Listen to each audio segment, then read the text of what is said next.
Hi, thanks for sticking around for the product vision section. Again, this is Michael Dickman, Chief Product Officer. Very excited to share with you a lot about our product vision. Let's get going. In the next 40 minutes or so, I want to talk about market trends, what's going on that we see in the organizations around the world, as well as technology, the role of network telemetry, what we mean by a deep observability pipeline and how that addresses those market trends and brings value via network telemetry. And finally, I want to touch on GigaVUE 6, our very big announcement here at Visualyze, where you'll hear a lot as well in deeper dives around the capabilities inside. So if you think about where Gigamon came from, it was all about this world of networks. These are obviously a very old picture of a typical network. And in those networks, there were tools. And those tools had to connect into the network, which was, frankly, a mess. There was complexity, cost, of course, blind spots. And Gigamon really solved that problem by inventing the network packet broker market, tapping and aggregating the network and feeding just the right data to just the right tools, which obviously brought more security through the lack of blind spots, but did that with efficiency and agility, also for troubleshooting, performance management, and more. Huge value created, both cost savings, efficiency, and security through this approach. But the world moves on. And as that infrastructure evolves, things have actually become more complex for the security mission and the performance assurance mission that many of you are responsible for day to day. Let's start with hybrid and multi-cloud. 92% of organizations, enterprises, including also public sector, have a multi-cloud hybrid cloud strategy, meaning that they are intentionally in physical data centers that they might own, also colos, public clouds, multiple public clouds, and private clouds like VMware and Nutanix as well. And so some combination of multiple types of infrastructure, including virtualization, is the norm. And so to only focus on one piece or one workload creates risks and security gaps. In the cloud world, you have new tools coming in. And so these tools might each have their own agents. Azure, for example, might have its tools, AWS, its tools. There will be new types of tools in the cloud. And then also the existing tooling environment, which was more created for an on-premises world, is moving into the cloud through virtualization as well. And so you have more tools, more environments, and more types of workloads. And there is, once again, the same type of challenge that we saw in the older world of just an on-premises network, where you have a lot of complexity. This is exacerbated by application architectures becoming more distributed, where databases and microservices and the rise of containers creates a new degree of complexity as well, in addition to the multiple environments. And so you have layers of complexity that are especially challenging from a security standpoint. Enter 5G. Not only for service providers, but also for enterprises and large public sector organizations, 5G is absolutely coming. And this will bring a new rise in traffic, cellular subscribers, but also new use cases like enterprise 5G, private 5G, and also attaching much more in the way of IoT or unmanaged devices into the 5G and cellular network. And so we're going to see not only an increase in traffic as we have in prior generations, but also a significant explosion of devices connected, and all of this where the control plane and user plane are separated, again creating new challenges for performance management as well as security. IoT, touched on this already. So IoT devices also rising, huge explosion of the numbers. And we've seen cases where customers may have thought they had 10 or 15,000 on the network, when really they have 40,000. And so this is absolutely growing as vendors of all types in the operational technology world, medical technology, energy industry, all kinds of areas are attaching new devices to the network. Now, these devices, almost by definition, are unmanaged. And so the only way to see what is actually happening in terms of traffic in and out and behavior is through the network. And so this is yet another potential attack surface, threat surface, but also it's an important part of knowing what's really happening with the enterprise posture. And is the organization achieving its goals where the telemetry is only possible via the network? Zero trust security. This is a huge trend right now in the US federal government, but it's also a much broader trend that touches all organizations. Now, different folks might have a different opinion on whether they like this phrase, but the idea of moving beyond a circa 2000, 2010 view of a fortress data center and heavy perimeter security as all that is needed is clearly a legacy approach and has to move beyond. And so as we look to zero trust, it's about defense in depth. It's about not relying on where someone physically connects to know whether that person or that device should have access to certain resources. And it's about revisiting all of that dynamically and with context. And so you think about zero trust, there's important pillars like identity and endpoint. Another important third pillar, of course, is network. But underlying all of these is a visibility and analytics foundation to really know what's happening when, so policy decisions are correct and defense in depth is secured, because one of the tenets is to assume, knowing that this really does happen, that there will be attackers navigating networks and bypassing perimeter security. And last but certainly not least, the data center does not stand still. New modern architectures and data centers and new build outs continue. And so you have more robust data centers with more automation and agility, a lot of virtualization here as well. On top of the public clouds that we talked about, that creates our hybrid cloud world of on-premises bare metal, on-premises private cloud, virtualization, and public cloud. You have all the workloads, which I'll talk a little bit more about, including containers, virtualization, and bare metal, 5G traffic, IoT, etc. And there is a huge increase, again, in complexity that's facing all of us in the industry. How do we solve the security and performance challenges? I want to talk now about a little bit on the people side. And who are the different teams that we interact with, the teams that you are all members of, what tools are available and telemetry, and a way that we as Gigamon think that we can help bring teams together and add power to tools by bringing network level intelligence to the telemetry available to both. Today, some of these teams are, says here, obviously not collaborative, but really it's a question of structure. There are structural silos where the development team or the DevOps team may not be in sync with the NetOps teams because they just don't necessarily see a need to interact. But security is a common goal across, and this is where you have the rise of DevSecOps.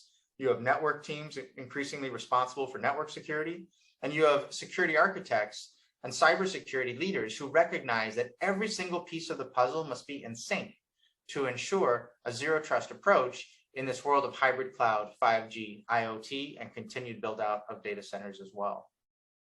And so the security functions include detection, really owned by SecOps, but then some of these other functions must be both informed and owned by others as well. And so you have response, where DevOps and NetOps play important roles in addition to SecOps. And then when there are vulnerabilities and they have to be mitigated, and you want to adopt a new type of architecture like zero trust, all of the groups from SecOps to DevOps to NetOps must come together so that there's no gaps or issues in between them. And so the need to collaborate becomes higher than ever. And so the teams know this, but the tools are still siloed. And the reason is, unfortunately, architectural or infrastructure, which is siloed telemetry coming into those tools. Certain tools just can't see other things. So network security tools generally don't see log analysis, and log-based tools generally don't see network data. And so you have this silo. So what's the answer? Here at Gigamon, we believe deep observability can be a very powerful complement to what else is going on in the environment for security, and actually essential to achieve zero trust and essential to achieve success in hybrid and multi-cloud environments for security and performance. This is bringing network intelligence to complement metrics, events, logs, and traces, and it even brings security use cases to observability tools. And so as you look at these different personas that we talked about, and many of you in this discussion are probably a little bit more on the right side, being more NetOps and SecOps, you think about what does each of these roles handle in terms of tools and what telemetry do they use? Typically, you have network packets as the source of data, ground truth, which we can absolutely rely on, that network teams use to ensure network performance, and security teams use to ensure deep security in the current environment. And then from a more application-centric perspective, you have metrics, events, logs, and traces, or melt data, really embraced by developers and cloud ops. And then in the middle now you have this DevSecOps who have to think about everything. There's a whole bunch of tools. And as we discussed, many of these tools are siloed. Observability tools such as New Relic or Dynatrace, also in-house tools for analysis, might only be looking at logs or only traces or some combination of melt data only for performance use cases. On the other hand, you might have data center-centric tools that are only looking at network data around How do I know what's happening in the environment? Do I do network detection and response and security, et cetera? And so these might live in different worlds. Now, some cross like SIMs, but it is still a challenge. And so as we look ahead, we need this deep observability pipeline to take the ground truth of network data and the kind of insights that can only come from a full analysis of data in motion, not just an endpoint-centric or identity-centric look or application-centric logging look, but what's really happening with data in motion, and bring that intelligence and telemetry into this observability world. And so that deep observability pipeline brings network-derived intelligence, including and especially application metadata, to enable new power worth the observability tools. And I'll talk even more about that in a moment. So why combine Melt with network telemetry? Telemetry from Melt is based on system data and agents, and it's very useful. Metrics, events, logs, and traces, and you see a few examples of those. The deep observability pipeline, as I discussed, brings packet level data when needed, flows and application metadata for analysis at scale based on what's really happening. And this completes the hybrid cloud visibility, including containers, VMs, as well as bare metal. And so you look at what does Melt data handle. It does a great job on intra-host metrics. It works well at low volume, and managed host visibility tells you exactly what's reported out of those hosts. And then there's a number of things that it doesn't cover, which are covered by network intelligence. So managed host visibility, the network complements what actually happened, not just what is reported, and brings in that full visibility to unmanaged hosts, the actual activity, and this next to last from the bottom is critical. The network data is immutable. And so one of the concerns with log-based or Melt data is that a hacker who may come into an environment could actually start recording normal logs. And then as they are changing and navigating east-west and potentially extracting data, they may even play back normal logs into the log-based systems, such that the security operator who's only looking at logs may think everything is normal, when in fact, the true data, what is happening, only observable by the network, would show potential risk there and danger. And so that immutability, unchangeability, absolute reliability of network data is critical to a defense in depth strategy. So let's get into the deep observability pipeline. What does this phrase mean? Let's start with observability. Certainly it's a market buzzword at the moment, but what does it really mean and why has this taken off? It's because we're observing the true state of a system based on inputs and outputs. And so you look at what is going on inside of a system, what's really happening, but I'm just observing it. I don't require that it adopt or change or report to me in some new way. And this comes from control systems theory, actually.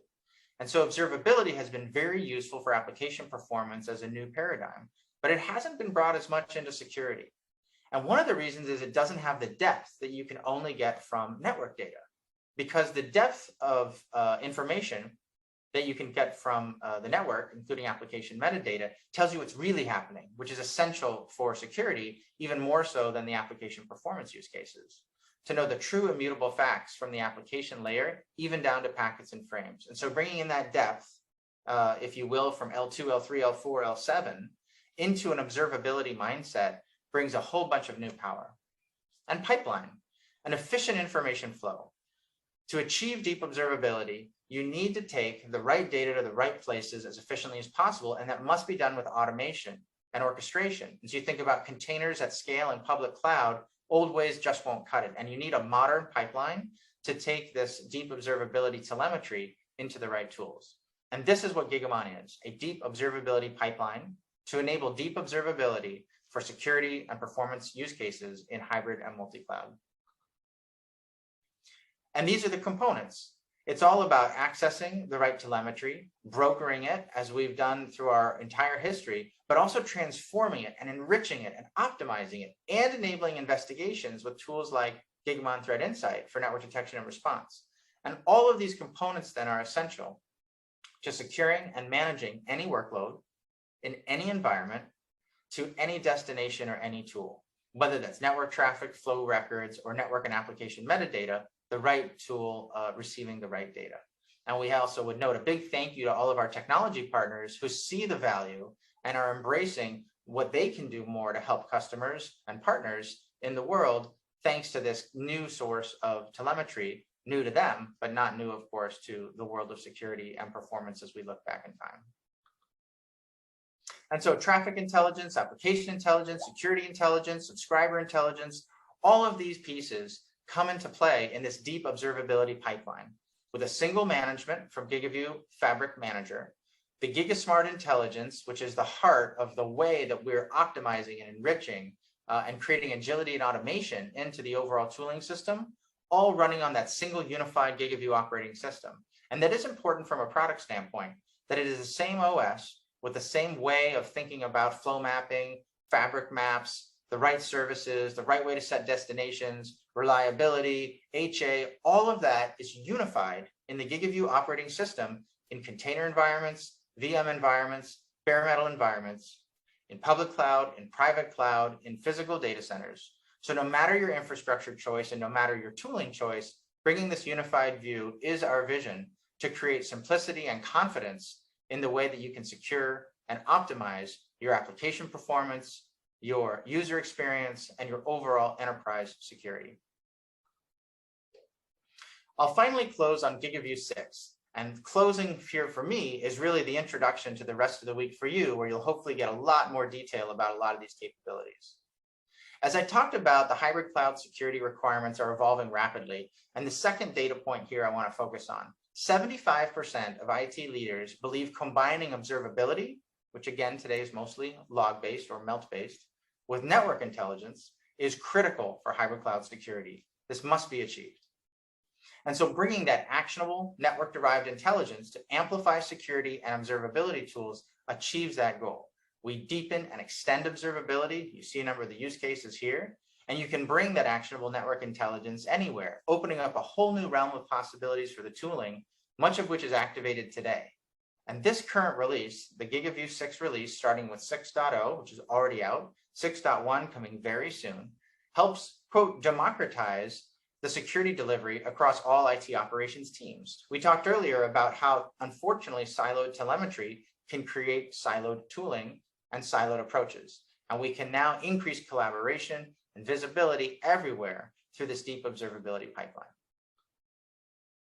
So here's a snapshot of GigaVUE today. It's not comprehensive at all, but wanted to share some of the steps that we have already taken towards cloud. And you see that we think about management and orchestration, getting visibility into containers, cloud platform support with our most modern vSeries 2 approach, application metadata, and more. And we've got a lot of capabilities that can prove value, and this is how we've engaged with the ecosystem and early customers.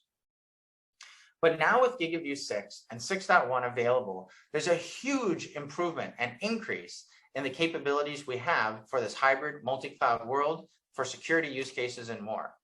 Management and orchestration.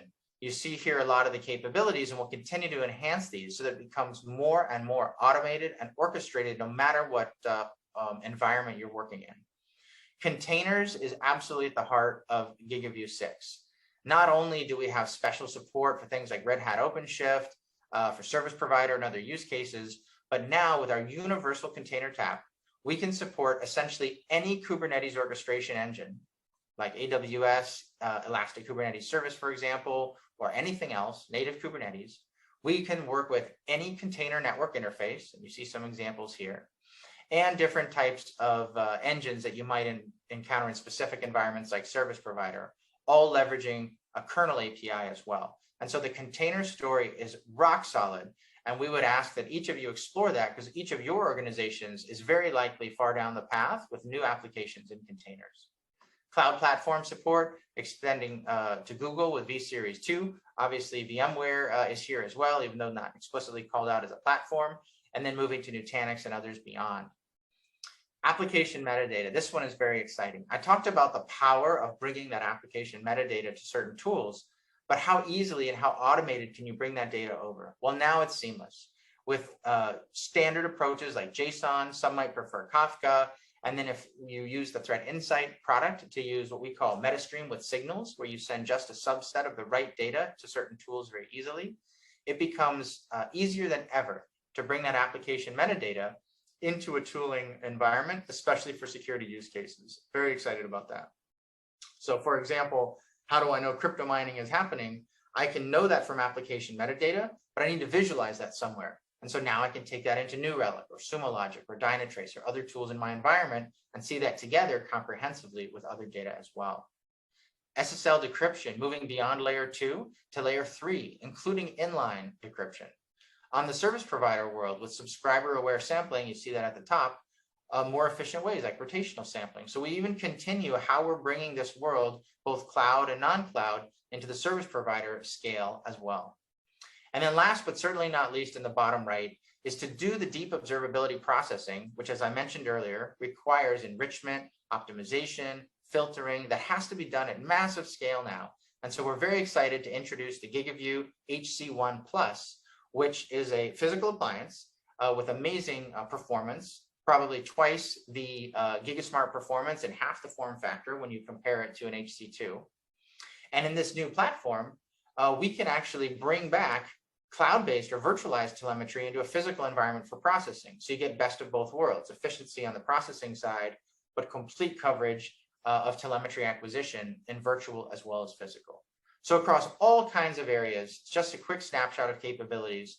I hope you spend time with us in the next 3 days to dive deeper into how we're bringing our vision to life through GigaVUE 6 and all the related capabilities that we have to offer. And I'll just close with an example of how we strengthen observability and SIM dashboards with the network perspective, really try to bring this to life. And I've alluded to many of these examples already. This very simple picture is very common. And I would say almost 100% of customers I've personally spoken with have this environment today.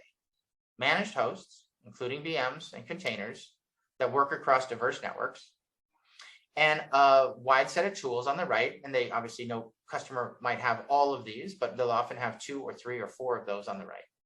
And there are agents in the managed hosts that provide melt, metrics, events, logs, and traces data to those tools. And it's very useful for DevOps and performance management. But now as we move forward, bringing in GigaVUE 6 with the V series and the cloud suite, in addition to our physical tapping and aggregation, we now have virtual tapping and aggregation, but also doing that at cloud scale with efficiency, agility, and automation.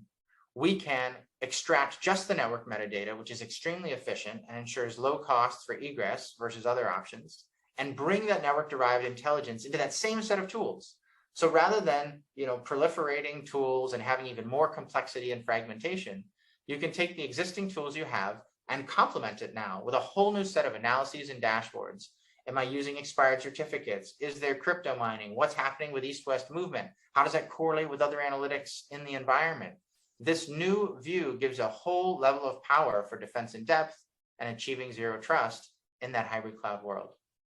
And it doesn't stop there. IoT and OT, which I opened with, are unmanaged hosts. And these devices are actually just invisible to the current world of a log-based approach. Many of these devices unmanaged, they may or may not even produce logs at all. But now you can get complete visibility as well. Not only how many and where are there, but what kind of activity is happening on the network.